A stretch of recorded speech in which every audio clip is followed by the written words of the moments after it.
Matthew. And I'm Jamie from King Voodoo. And you're watching the Paranormal Brew.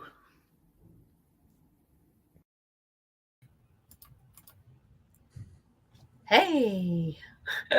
I still haven't been able to figure out how to do that awesome transition from like the video into us being on here. So then it's like you just see my face and then your face. It's all good. Good evening, everyone. I kind of want to give it just a couple of minutes for people to kind of check in, but I want to thank you for being here. Thank you for having me. Absolutely a pleasure. Yes. And I want to say, if anybody doesn't know, happy early birthday to you. Thank you very much. I have my happy birthday wine glass. And with your happy birthday wine. Yes. All for you. Hello, Southern Love, Paranormal Investigations in Vegas. Welcome. Hello, everybody. So I have the pleasure tonight of having Mike Ricksecker on. Thank you so much for joining me. Again, thank you for having me. You probably don't know this, but I do have several of your books that Oh, fantastic. I do. They are very good.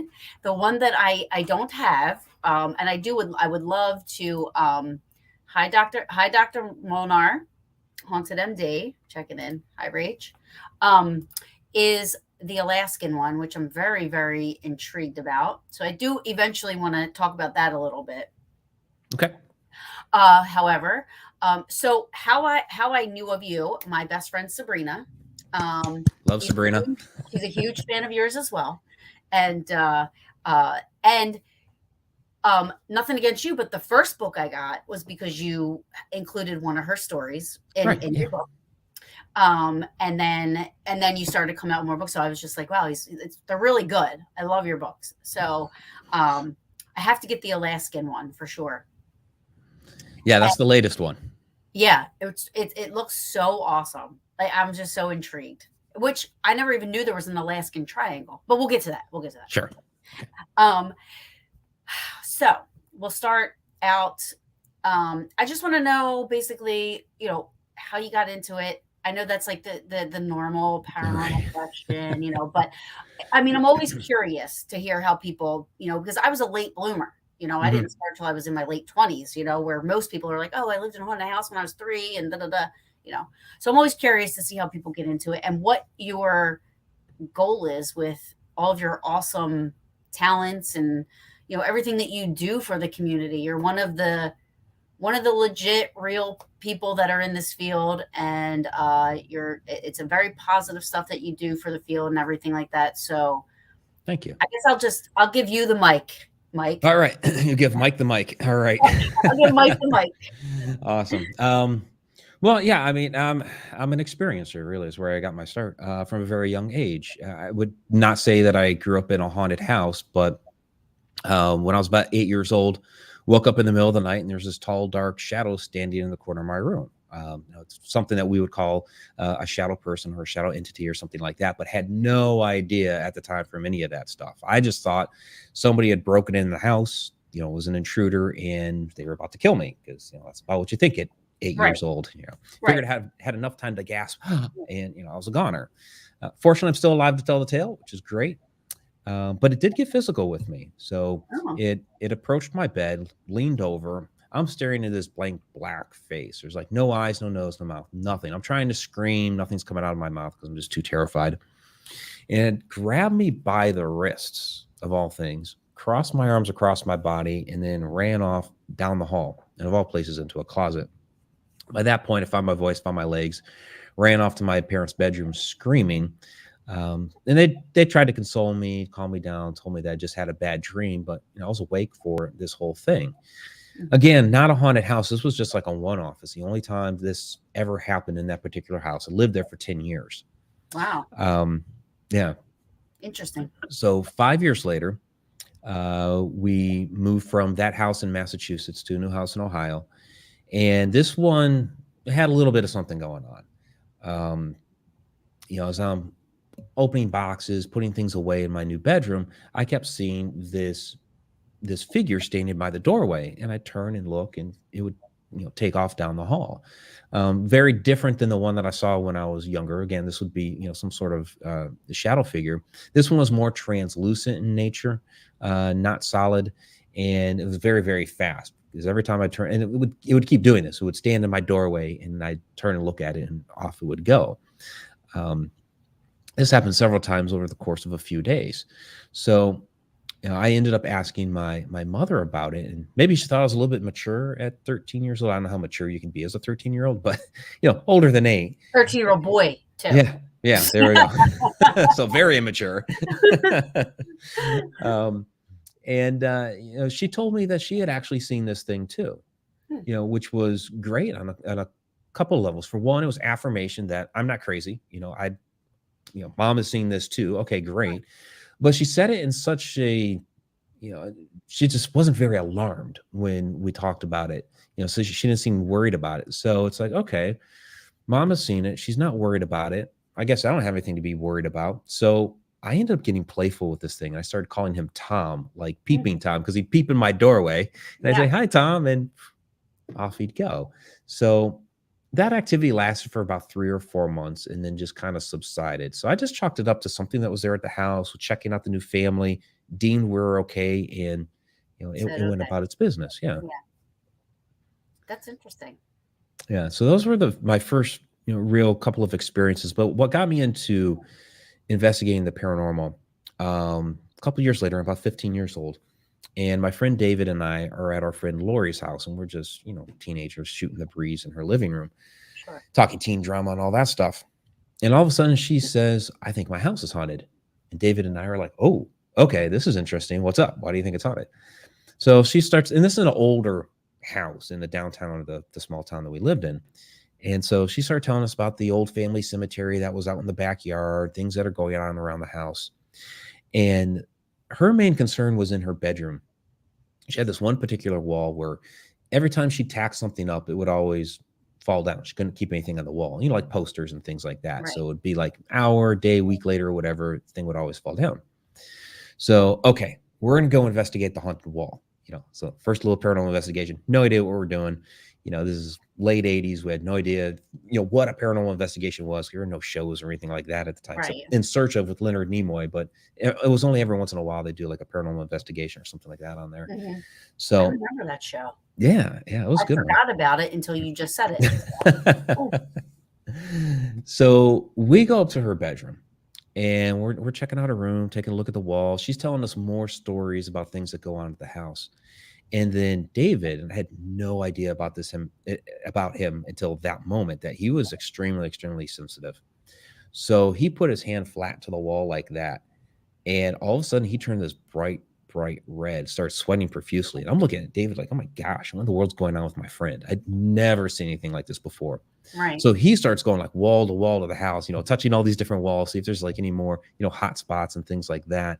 And that was the moment that I knew that I was totally fascinated by whatever this was. I had no idea what it was, but I knew in that moment that this is something I was going to be following up on for the rest of my life. Mm-hmm.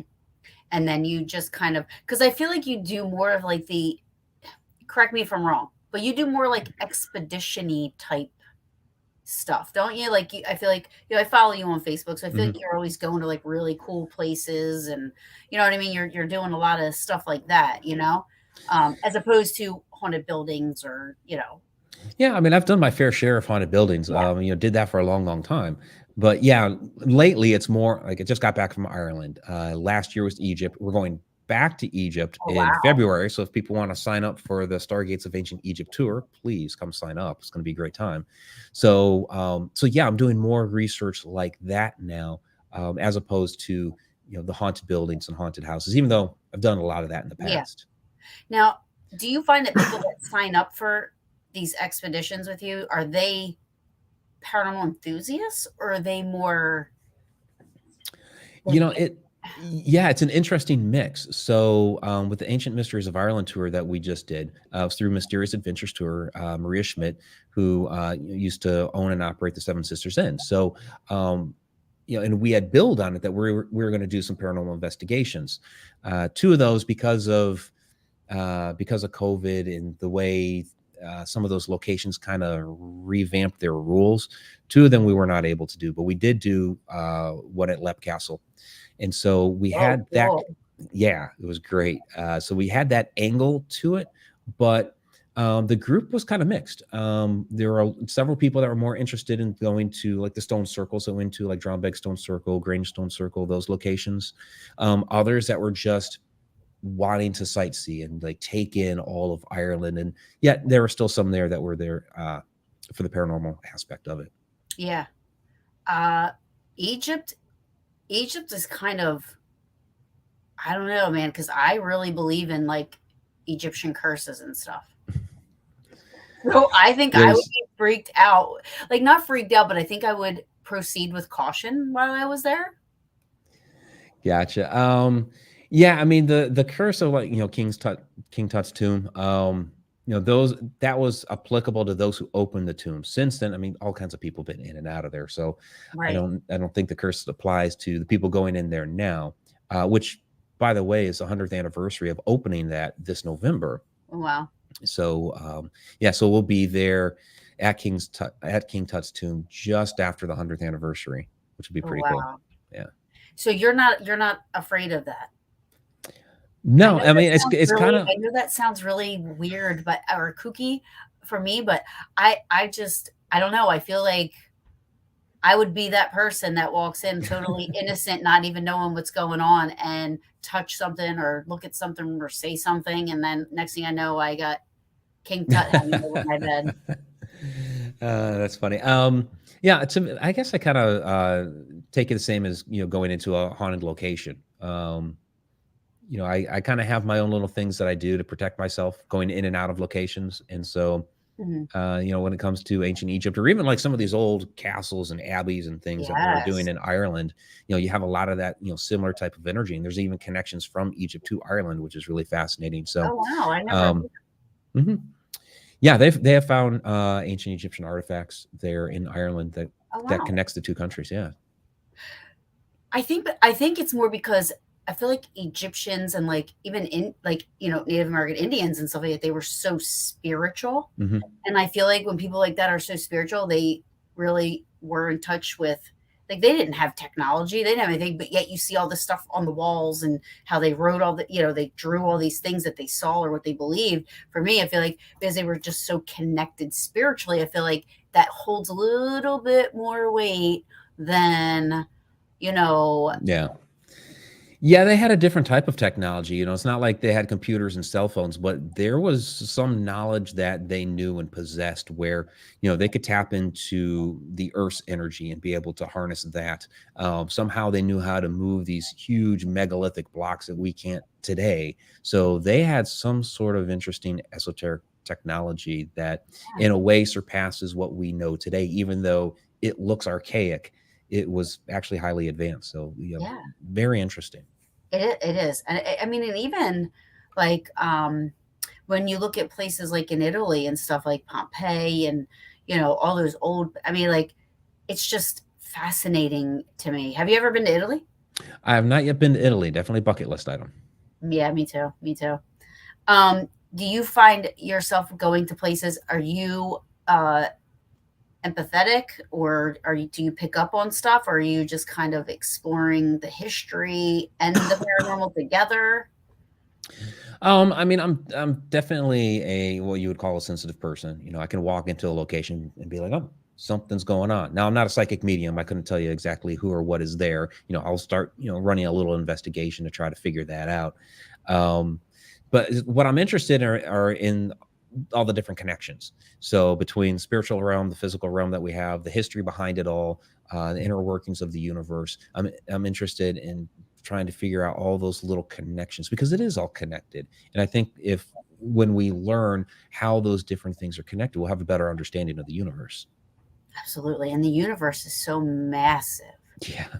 It's massive. It's almost, it's intimidating when you think about it. When you read about how far away the planets are really, and how long it would take you to get back and forth, and it's infinite. I mean, it just keeps going. It's just like the ocean. The ocean freaks me out too. Like I'm just, it's huge. Like, there's so much we don't know.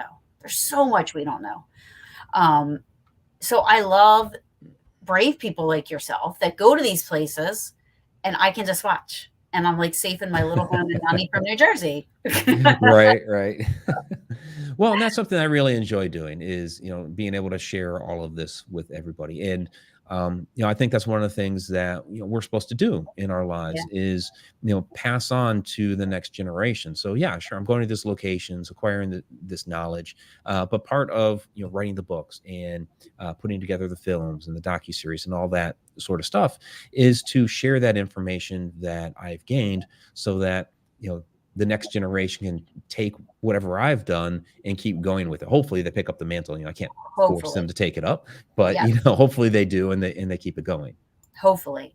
And that's one of the reasons why I do my show and I have the people on that I have on, because I want the next generation, the people that watch and maybe they might be enthusiasts but looking to get in further, to hear and listen and learn and maybe go to your page as opposed to somebody that is faking stuff and whatever the heck, not really knowing what they're doing, when they see, you, hopefully they like, who was it? These guys, the Southern Love Paranormal, they just went to your Haunted Road Media and they subbed, right? Thank you very much. Yes. That's what I want to see. I want to see people learning from the goats, like the people that have been doing this for years and are respected in the community, in the field, and make a difference in a positive way, as opposed to, And something I've done here over the past years, I've put together an online learning portal. It's called connecteduniverseportal.com. And so, I have some different courses out there. I have a membership side of it where we do, we have a weekly class. And right after this, I have a class to teach tonight.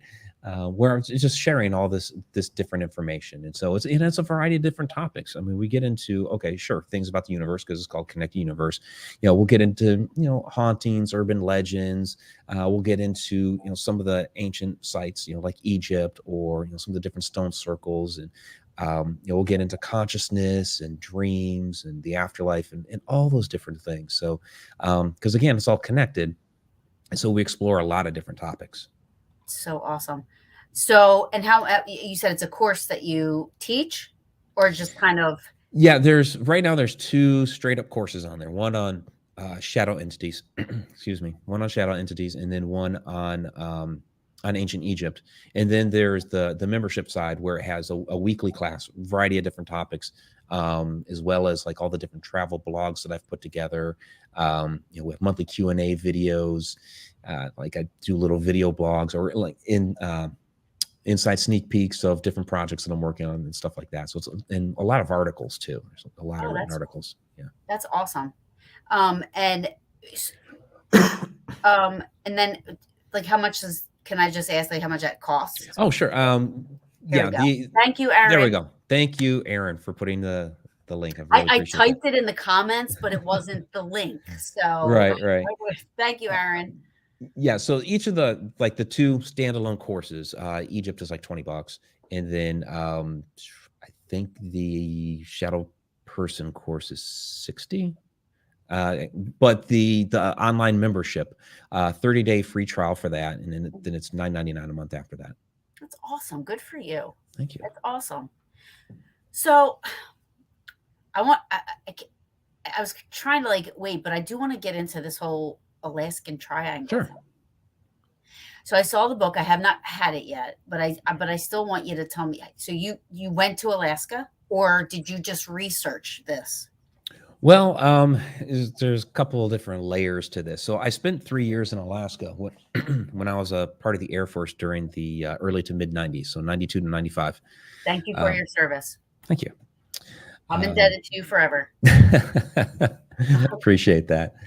So I spent 3 years there in Alaska serving.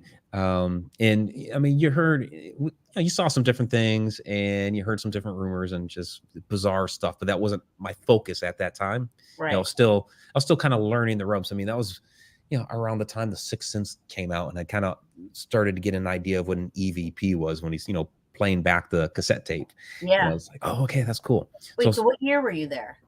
I was there 92 to 95. Okay. Yeah, I think Sixth Sense was out in 93, Yeah. 94, something like that.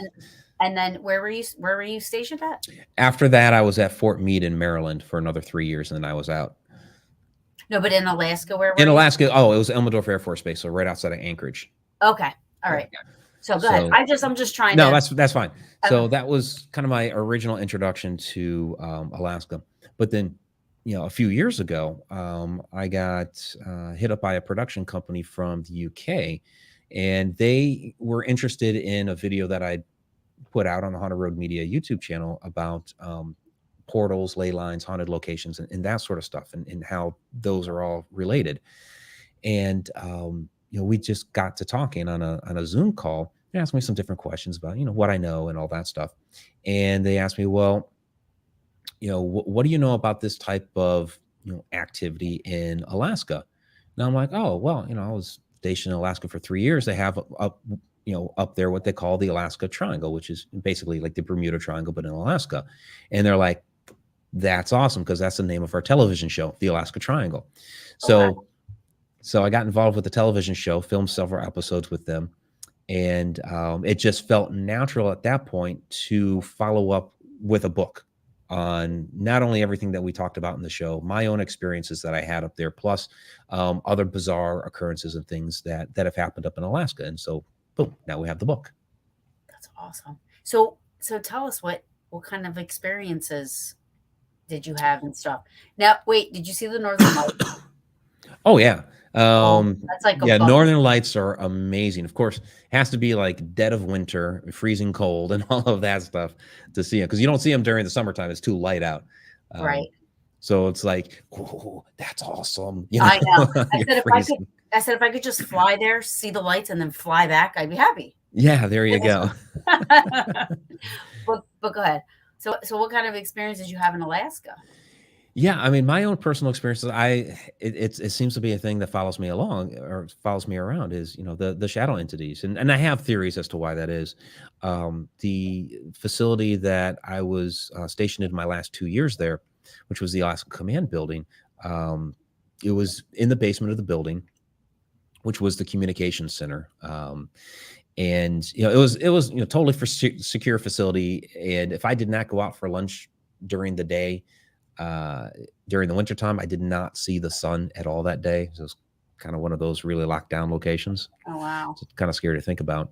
But within that basement area, we would see a lot of shadow activity moving about back and forth, mostly in the back office area, but sometimes out there by our, what we called the rack room, which had a lot of patch panels and multiplexers, that sort of stuff. And then there was this really kind of remote room in the far back. They had some old printers that sometimes we'd see a shadow dart in and out of there. And it's not something like we would get really vocal about, because if you got too vocal about it, you'd find yourself down at mental health and getting your security clearance pulled and all that stuff. So it's kind of whispered amongst us. And did you see that? You see this? So there's like this prevailing rumor that the building had once been a hospital, and where we were at was the morgue, and the room where our server racks were the where the coolers had once been. So, which of course made for a great tale as to why we were seeing all these shadows. So when I started researching the book, of course, I want the facts. And so I start looking up the history of the building and discover it was never a hospital. It was only ever used for command. So then it's like, okay, why in the world were we seeing these shadows down there?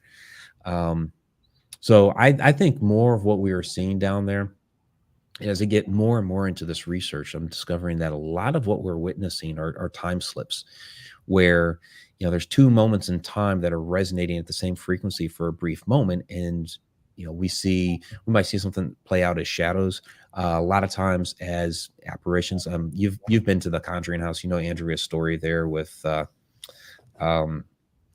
time slip there that her mother saw between the parlor and the dining room. And it's like one of those types of moments, So I think that's a lot more of what we're actually seeing. And I believe that's what we were seeing there in the basement of the Alaskan Command Building. So do you think that shadow figures that mainly that's what it is mostly these time slips? I think that's some of them. So when it comes to shadow people, they are a lot of different things. Some are just human spirits that can't fully manifest as an apparition. Mhm. Some, sure, they can be time slips. I think a kind of true, quote unquote, true shadow person is an interdimensional being. Some of these are extraterrestrials. Some may even be like something like an astral projection. We never really think about, okay, if somebody projects their consciousness into a room with another person, how might that other person see the Yeah. energy of that consciousness? Yeah. Do they see it as a shadow, maybe a vague apparition? Some people report seeing like a shimmer type person, you know. So these could be a lot of different things.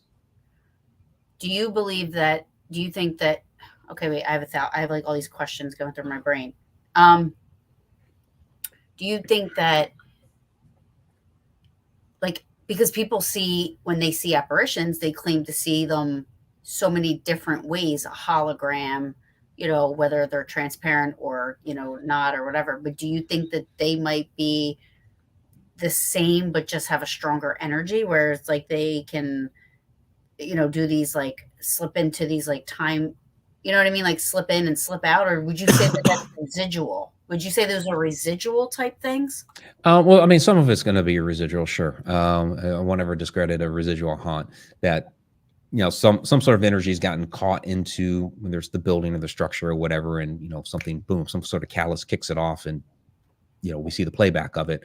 But when it comes to some of these more, what you might consider an intelligent haunt or time slip, or there's even some really, really fascinating doppelganger stories out there that are actually not the whole evil twin thing, but are actually time slips of person observing themselves at Oh, another point in wow. time, which is interesting. That would freak me It out.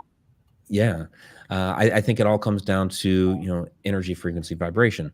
So okay, when it comes, I'll just go into the whole time slip thing. So I believe time is not doesn't work in a river. I think it's more as a stack is kind of what I call it. I call it stack time theory.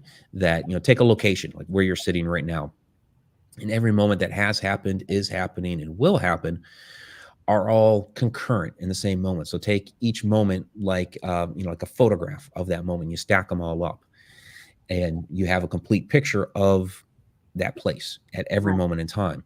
And for whatever reason, we don't really know why, two of those moments happen to be resonating at the same frequency, and we get that bleed over, and we're able to see it for just a moment. Sometimes that vibration, that resonance that occurs is a little bit stronger than other times. So you might be able to see something, more fully, as like, they almost look perfectly lifelike, where other times, we get like a vague apparition or some sort of little shimmer, or maybe a little bit of a shadow or something like that, where it's not as strong, but we still see a little bit of it. Hmm. So do you mind if I tell you a quick story? Sure, go ahead. Way before I was into the paranormal, I was afraid of it. Like, I didn't want nothing to do with it. It was before I had any type of knowledge, education, whatever. I heard stuff was out there because my mom was a believer, at the time. And she would always watch the ghost shows and stuff and X-Files and all that stuff. And I'm like, no way. I want no parts of it. Um, so I was at her house one night, and now it's almost similar to like your story. Like, I remember something happening one time when I was little, and I went to her and I said, my brush flew across the room, and she said, "Oh, that's just Brad." And I'm like, "What?" And I'm like, aren't you supposed to like tell me, this stuff doesn't exist and make me sleep better at night? She's like, "Oh no." I said, "Why Brad?" She goes, "Oh, because at the time she's like a huge Brad Pitt fan." She goes, "Well, if I picture Brad Pitt, it's not going to scare me, so I just say it's Brad." And I'm like, "Okay." Anyway, jump ahead to 10 years later. I was out of the house, and I had come back, and I was like hanging out with my mom, sleeping over, and we had a German Shepherd, and she was sleeping in the bed with us, and I was asleep, but I woke up because Nikki, the dog, literally jumped over me onto the floor, and it woke me up. It startled me, but my head automatically went to her, because she and I'm like, "What's wrong? What's wrong?" And she was looking up, like this, and at first I didn't react to that, but I was like, "Nikki," I was like, "Come here, baby," and she wouldn't come to me, and then I realized that she was just dead locked, and I look up, and there was something over me. Oh, wow. I can't, and it was high. It wasn't like right here. it was higher, but it was hovering, and it was a black shadow, and it almost looked like some things were kind of like hanging down as if it was like a dress, kind of, but I don't know. Okay. So fast, because as soon as I saw that shit, I'm not even telling you, I was like this. I was like, ah! Kicked my foot up in the air. My mom woke up. I was like, what the hell? I was like, that did not look like Brad Pitt. I'm like, what was that? I was freaking out. And that never happened to me ever before, after, to this day. It's the only time. The only time. And I can't explain it. I mean, there's skeptics will say, oh, you were probably still sleeping, but I know I was awake. Mm-hmm. You know, I woke up. I honestly, like, when I turned and saw that freaked. I was scared. Like I said, I kicked up, and as soon as I kicked up, it was gone. It was gone. Okay. Yeah, that's kind of interesting how, skeptics will, say something like, well, it was a dream, you're still sleeping, or a hallucination from your dream as you were just waking up. They'll throw that in with sleep paralysis and all that. And it's like, if it's a part of my dream, we dream about all kinds of different stuff. It's not just people, which is, and that's what people always see. They see a person, they might be dressed in different clothing or whatever, but they see a person. It's like, but we dream about all different kinds of things. Right. You might have cars or motorcycles in your dream, trees, bushes, airplanes going overhead. I've had dreams of being on stage with Motley Crue, and I've never woken up to 10,000 people in my bedroom, the pyrotechnics going off and all that stuff, which would be awesome. Right. But right. But what people see is just a person. So, or maybe a couple of people, people are talking, they'll say, well, there were 3 of them in my room. Okay. But, it's never any of these. So it's not a hallucination. Right. That was definitely, people can think I'm crazy all they want. The skeptics can yell at me and hoot and holler, but I know that I was awake. I freaked out. My mom was a believer in all that stuff. And, she wasn't scared. I was like, you didn't see it. I was like, it was like, all I remember, I do remember just like seeing, like, I can't tell if it had a shape, because it was so fast, but I know it was definitely very black. It was a black shadow. And I just remember it was almost like this, like a black dress, but it was flat, but it was almost like, because it was like hovering, maybe like the fabric was, or whatever was there was kind of falling. Yeah. And it was pointy at the end. That the fabric was like kind of pointy. Yeah, it sounds like you experienced what people call the old hag syndrome, where there'll be like the visage of an old woman hovering over them. Sometimes it appears as a ghoul, but you have a lot of different cultures over thousands of years, kind of reporting the same thing of waking up, and sometimes they'll be sitting on the person's chest, or standing at the end of the bed, or like with you hovering over you. But they call it the old hag. And then I just was like, wow. I'm like, what was it doing? Just staring at me? Like, then I was like all creeped out. I was like, yeah, thank God that's never happened to me again. Now, however, I think I would probably handle it a little differently. Sure. Then a few things now. So yeah. Yeah, I know it would be a little different. But then, I mean, that's crazy. I'm happy that you know about that stuff, because I've told that story before, but nobody really, is involved with, shadow people, or, like you are. So, Yeah. I've had a lot of my own experiences, so it's definitely been a topic that, it has really fascinated me, which is why I have my book, A Walk in the Shadows. So now, have you ever seen an apparition though, that actually looks like a person? Yeah. In fact, yeah. And it's interesting. Because I do see more shadows than apparitions, where other people see more apparitions than shadows. And I think that has to do with a person's own personal resonance. So I think because early on in my life, those are the type of experiences that I had. I think my body just became in tune to the resonance of a shadow. So when one's around, I have a better chance of seeing it than, say, an apparition. But every once in a while, I'll see a little bit of an apparition or something like that. The only full body apparition that I've seen actually morphed out of rolling black smoke, which was really interesting. And I'll go ahead and tell the story. So we had held an event, a Paracon at Mineral Springs Hotel in Alton, Illinois, a few years ago, and running a paranormal investigation afterward. Just kind of winding down for the evening. Handful of us left. and we were in the upstairs abandoned part of the hotel in a room known as Pearl's room doing an EVP session. And while we were in there, we kept hearing these noises from out in the hallway.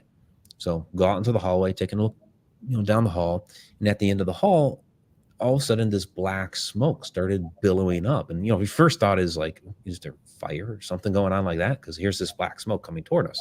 Yeah. But it started doing something really weird. It started creeping up the wall on the right-hand side and creep back down, and it would creep back up and creep back down. All the while it's coming closer and closer. It's like, okay, this is very strange. Then finally, one time that it crept up that wall on the right-hand side, it morphed into the apparition of a little girl. And then we're like, trying to coax her closer, come closer, come closer. And she stopped right at this doorway in the hall to this room where there are numerous stories over the years of a little girl being within that room. So they have, all kinds of trigger objects like teddy bears and things like that set up in the room. And I'd investigated in there many times and had never witnessed her or anything like that. But here she was now in the hallway right in front of us. And I mentioned earlier about, people having a little bit different, personal resonance and vibration.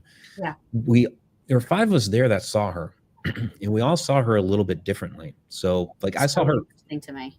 Yeah, it's fascinating. I saw her fully formed from her head on down to about her knees, and then she started to dissipate away. Others saw her fully formed at her feet. And as it went up, she dissipated away at the head. So everybody had a little bit of a different experience, even though we all did see her. So fascinating moment. It really is. And I find that type of stuff, I wish there was a way to figure out why. And I always tell people, I think that the best explanation I give is, especially with private homes and clients and stuff like that, because, you have to kind of explain things to them a little bit for what we know. I always say, we theorize, because I never say, because, nothing's really factual, right? I say, we all have different antennas. My antenna might be this or this, and you may see a guy walk by and I may see a little boy, it's just all in how our energies kind of, how strong they are, or how much they connect, or what you how open you are to it. Maybe, there's so many different, in my head, there's so many different reasons why that happens, but it definitely is fascinating. Yeah, Taryn, you're actually onto something there. So, and that's pretty much along the lines of what I believe, and the way that I describe it is that, we all each have our own personal resonance and vibration. The human body has a frequency range that it resonates in, and everybody is a little bit different. And then you're also dealing with an entity there that has its own, personal resonance and vibration, giving off at a different frequency. So, you have all these different people standing there with all these different energies. Yeah. And so that's the way, a particular person is able to pick it up, because, that's the way their frequency meshes with that other one. Yeah. Yeah. And it's interesting, there's another one where now I love EVPs, and I'm sometimes can be clairaudient. I can hear, I barely see anything. My friends will argue with me that I'm sensitive, because I always say I'm not, but I once in a while I'll hear stuff and pick up on stuff. And I know there's been so many times where I've heard things and maybe one other person out of a group of 20 hear it, or I am the only one that hears it, but it's on my recorder. You know what I mean? Or, and even that is just amazing to me. It just goes to show you, that. So I was at Kreischer Mansion in February with 12 people, and they were doing, and I love telling this story because this to me is, I don't have any other evidence like this. But they were doing an EVP burst. I leave my recorders going the entire time. And people are like, you're crazy, whatever. I'll listen to 12 hours of audio to get 3 EVPs. I don't even care, even one. I get excited about it, Yeah. So they did an EVP burst. I think it lasted about 4 minutes. And one of the questions that Lourdes Gonzalez asked was, what was the family business? Now, when we asked this, we all went around the room and asked one question. Mind you, I was live on Facebook and YouTube, right? Okay. So with my phone, I had my recorders going. So they played back. One, we didn't hear anything in the room at the time. But then when we played it back, there was nothing after that question. But we were getting other EVPs, so they kept rewinding it. They kept going past it by accident, so they kept on up to that question. You know, Okay. so you were hearing Lourdes say it over and over again. What was the family business? Well, the second time that we rewound it on my one recorder, you hear factory work. It wasn't on anybody else's recorders. It wasn't on my live videos.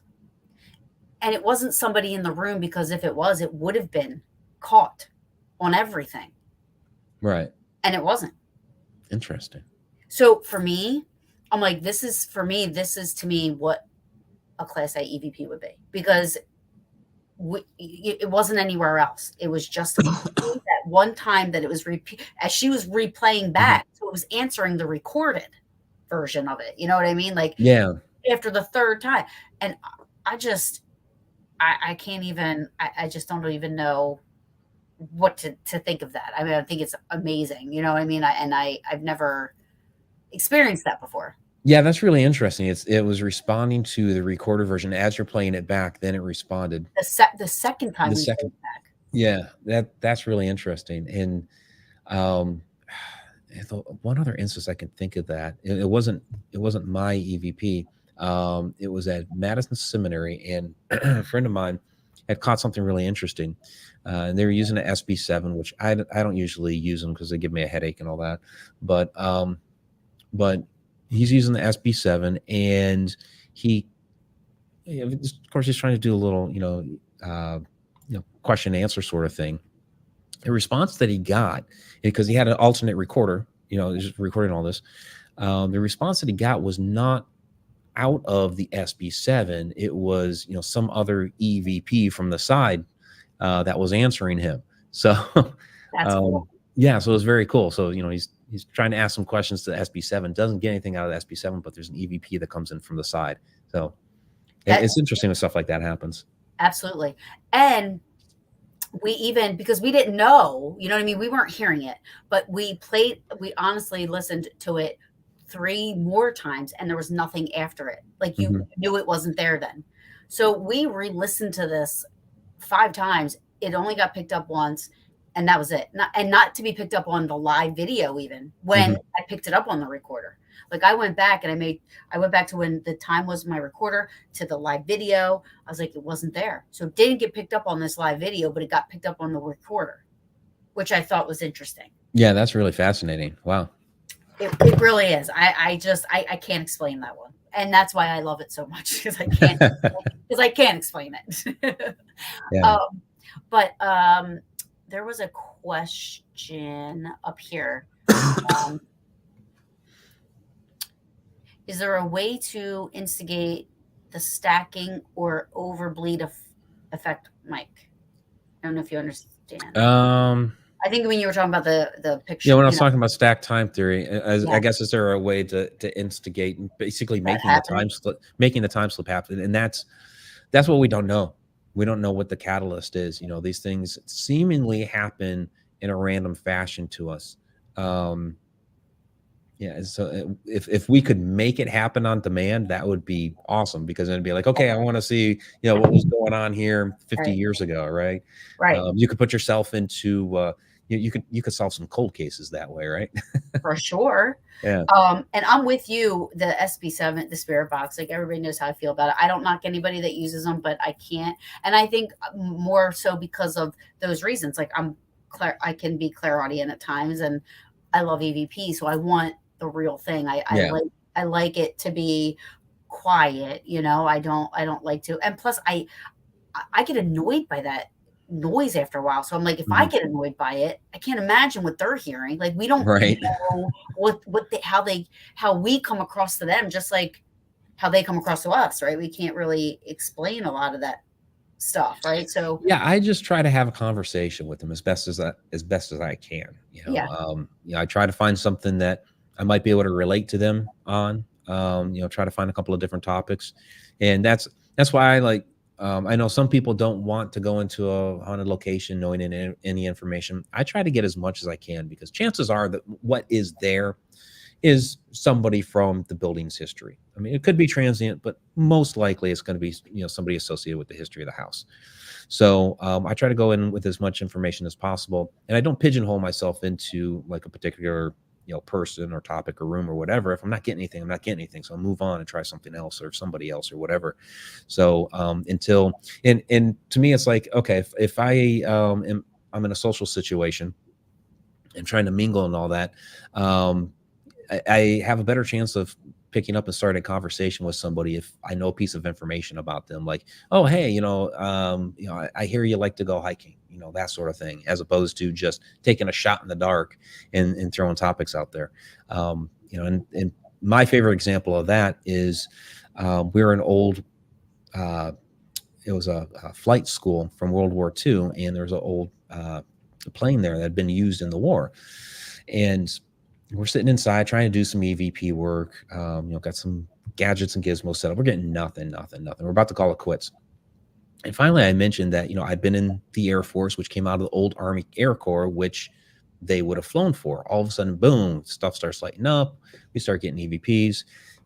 Come to find out that, okay, it was the navigator of the airplane, but we weren't getting anything until I had a piece of information that I could use to relate to the spirit that was there. Do you know that's how I was trained? And this is going back like 2012, 2013. So, we were trained to go in blind, like not knowing anything. Now I feel very different about that. Like, I agree with you about trying to learn as much as you can about the location to connect with somebody that might be there or something that might be there, because like you said, like, you're not hearing the answers right then and there. So you don't know. And so if you go in with some sort of knowledge of a location, I think that's just so much better than going in blind. And I think back to all the places that I've been and how I did that, and I'm like, darn it, if I just would have, Right. maybe I could have, had something different, Yeah, because over time, especially if it's a location you go back to again and again and again, you start developing a relationship with these spirits. Absolutely. So, and I think that's important. That's when you really start getting a lot of work done, and we start learning a lot more things about the location, the people that had been there, and you start giving a voice to those people that are gone. Right. That have been forgotten to time. And I think that's another important part of this work is, you're helping to make that past come alive again and give a voice to these people that are otherwise forgotten. And so, best way to do that is become friends with them. Yep. Can I tell, and that's Gettysburg for me. There is not a spot in that town that I don't feel 1000% comfortable. I'll go running amok in the woods, back in the everywhere. To me, it feels like home. And the more I go, every time I go, I get, I get some form of communication, some form of, an event happening, something. Some of my best EVPs have come from Gettysburg. I in my all years, I have 2 pictures. That's it. And they both are from Gettysburg, Oh, great. And maybe that's because I go there. So I go there at least once a month. So maybe it's because I go there so much, and I go for the history, the everything. You know what I mean? It's not just the paranormal stuff, because I was going there before I was into the paranormal. But it's not just that. And that place is me to is core. If there's such thing as past lives, I've lived there in every single one. Great. Every single one. I was a Gettysburg girl. So, but there's a place I stay a lot. It's called the Inn at Lincoln Square. And I remember the first time I went, all I heard was like feet running across the floor, like bare feet. But then eventually, I'd stay there a lot. I stay there every year for New Year's. I stay there when I go. And eventually, I'm hearing disembodied voices. Doors are opening, and I'm not afraid. I'm not scared. I feel like I'm kind of I feel like it's the family that owned the place, you know, and I started to research and I started talking to them. And it's like one day I actually heard a woman, now I think it was residual, but I heard her say Ava, and Ava was one of the girls that lived in the home, you know, and I do think it's very important to know the history of anywhere that you're going, especially you don't want to go in anywhere blind. You don't know, like, what if you're walking into somewhere and no disrespect to anybody, but what if it was like a satanic place, you know what I mean? Or something like that. And you're a Catholic or you're a Christian, you know, you're going in there and you're in there and you're like, you know, like saying God-like stuff, you know what I mean? And if this was a place that was the opposite of that, you might piss somebody off. Yeah, you know, I spent some years in the Scouts, and you know, our motto was "Be prepared." So, and I think there's a reason So for true. that. Yeah, Yeah. 'cause, yeah, and you're putting yourself into a situation that if you don't know as much information as possible, you might put yourself in a dangerous situation and not even be aware of it. Yeah, absolutely. I wanted to say I have it start. I know this is kind of backtracking. Okay, But you were talking and I didn't want to interrupt, but that's fine. Aaron said, Mike, knowing Caroline's experience, I find it fascinating that she knew that they were having the exact same experience on the other side. 2 dimensions, 2 sets of consciousness, both looking at the other. Yeah, it's a fascinating experience. You know, they had the future looking into the past and the past looking into the future, and you know, it's just fascinating to think of, you know, those 2 gentlemen, when the one looked at the other, said, will you look at that, that they were essentially acknowledging that they were probably looking at Carolyn like she was the ghost to them. Right. Like The Others, the movie The Yeah, Others. like The Others. Yeah, it's the best way to relate it, is The Others. Yeah, Oh, such a great movie. it is. Um, and but do you think that could be, so they were looking at each other like it was the same person?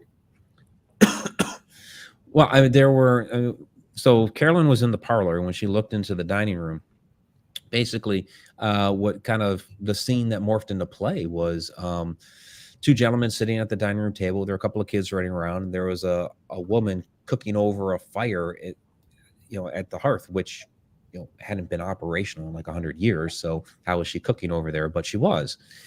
So she had basically seen this moment from the past kind of, you know, come into existence before her, and they looked at her as if, you know, perfectly like they were seeing her, you know, because the one remarked to the other that he had seen her. So And 2 moments in time seeing each other. that's crazy because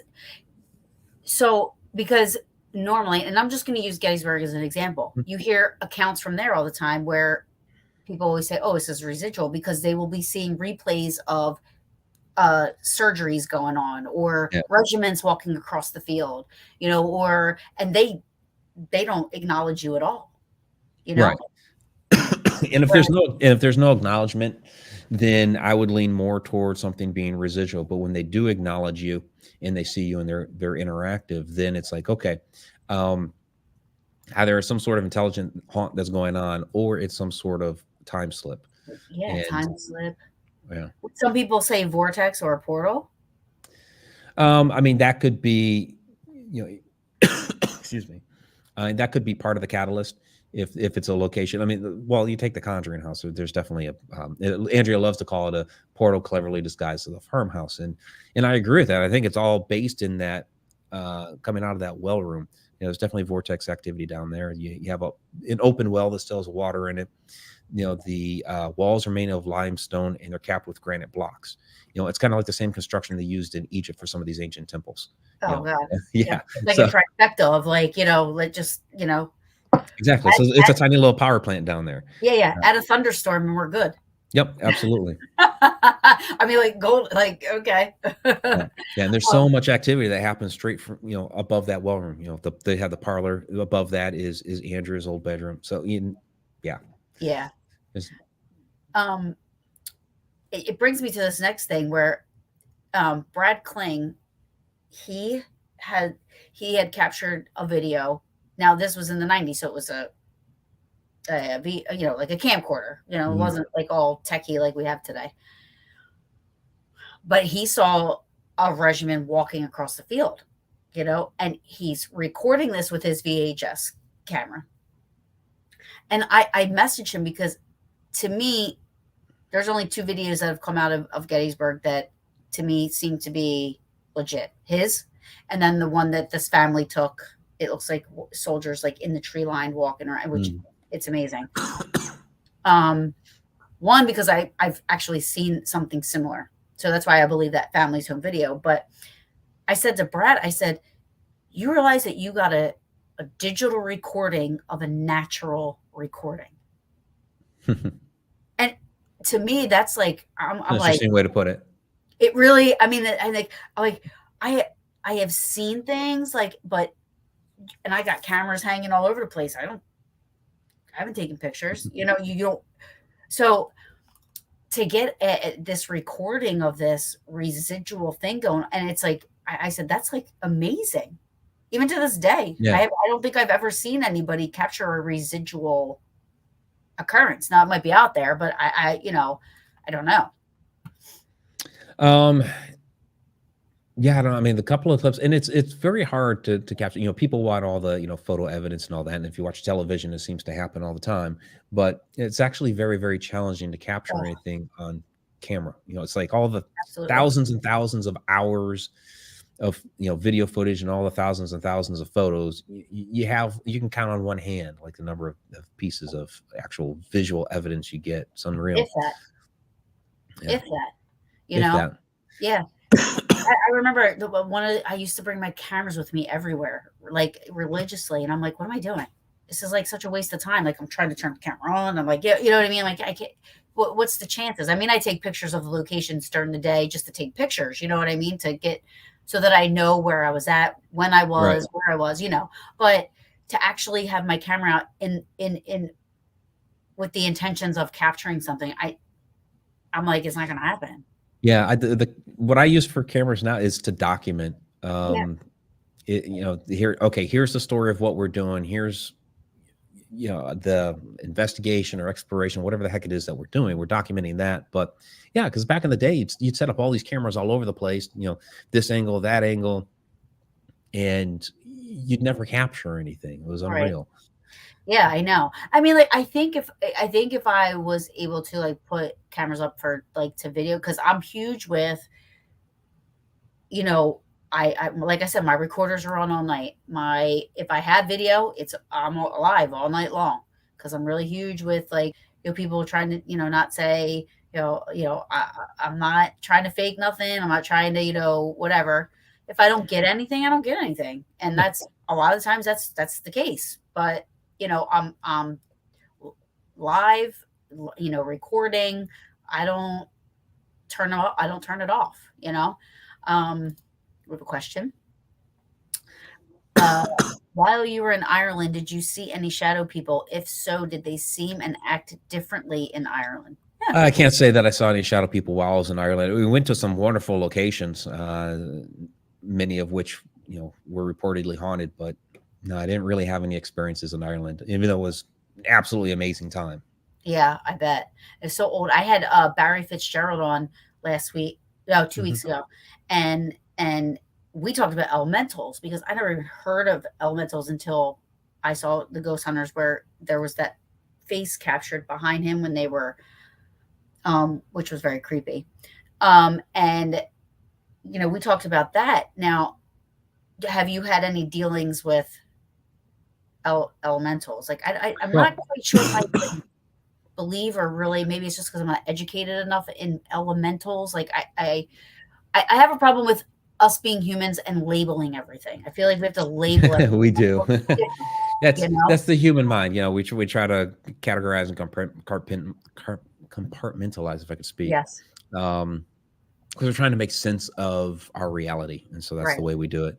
And so elementals, which basically you're talking about entities that have never been human, that take on the form or use the energy from air, earth, wind, fire, that sort of thing. So like you talk about an earth elemental. Some people say like the realm of fairies and things like that they're actually elementals. Well, maybe, I don't know. I don't usually think of those types of entities being elementals, but some people classify them as that. And then it's fascinating when you get into that lore, just being in Ireland. There's some works that you read that, especially a lot of modern literature, where they have this like whole fairy social structure and all that, and it's like, where in the world when did they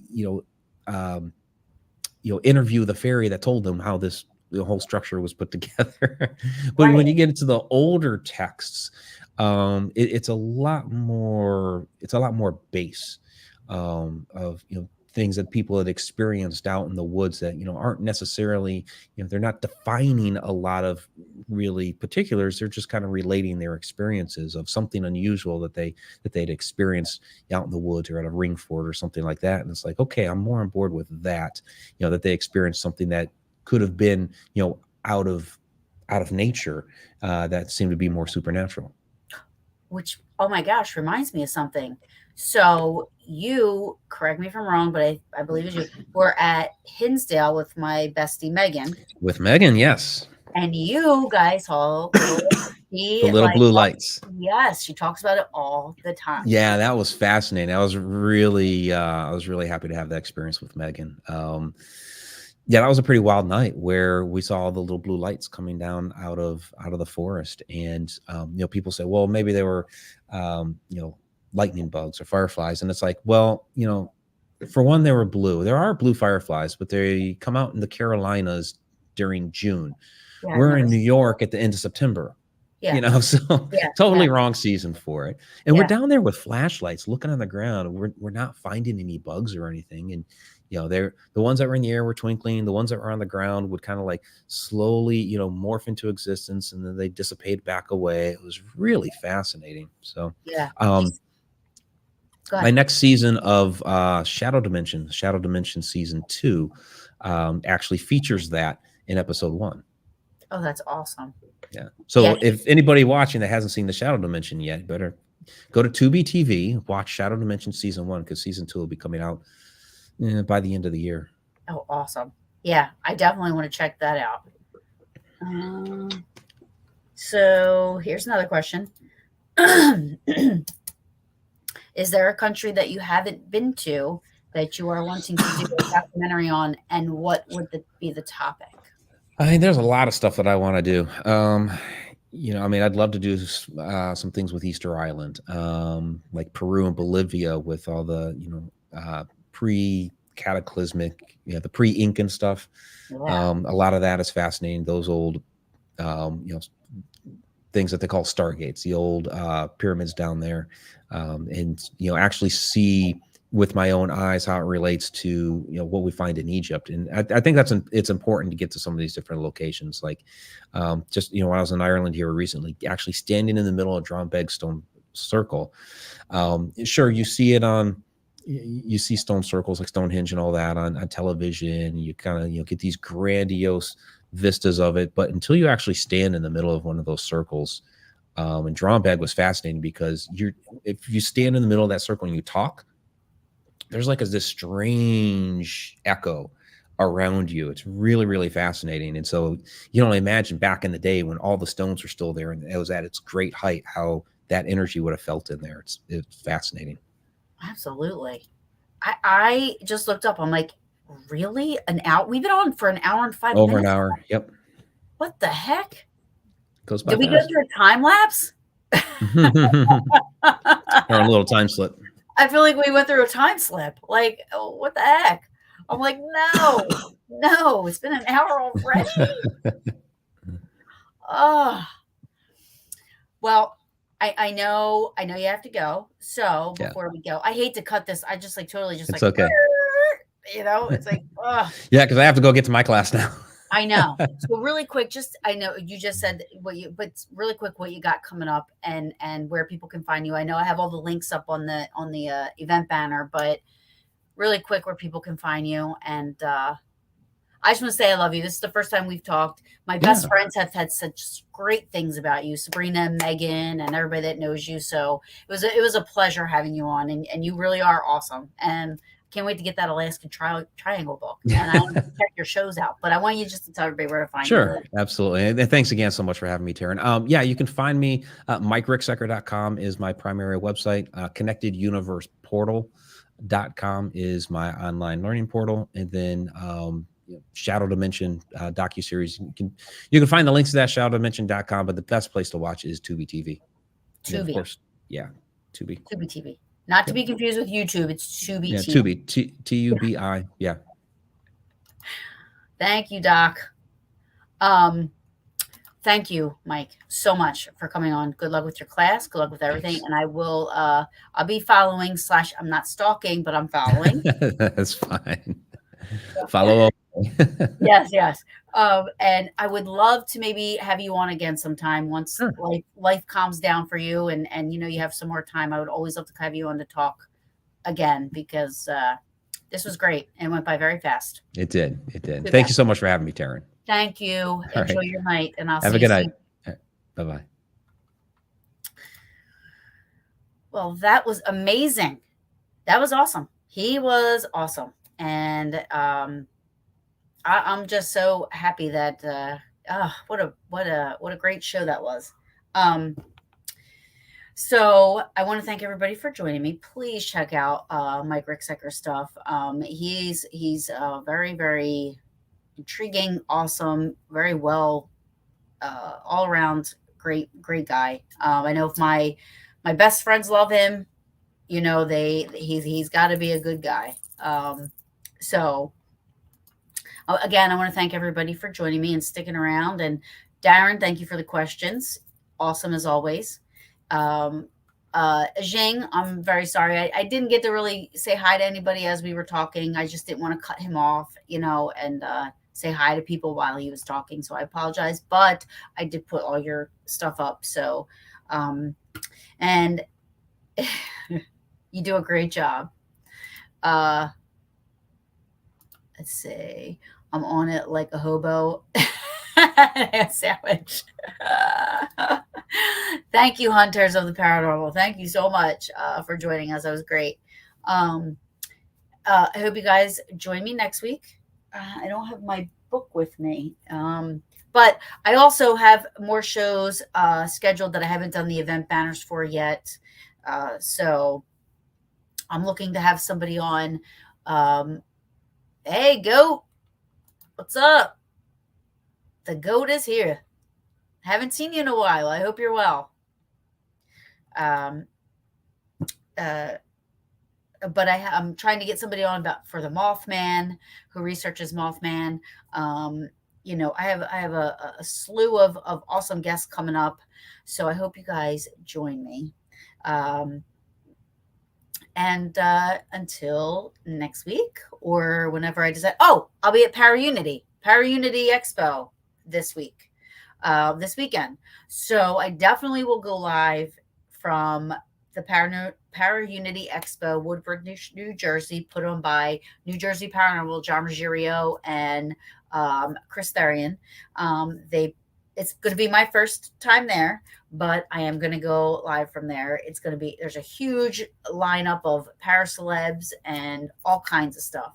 So I will go live, so look for that. But other than that, I will be on next week, and I hope you guys join me. I love you guys. Love you, love you, love you. Thank you. And I'll see you guys around. Mwah.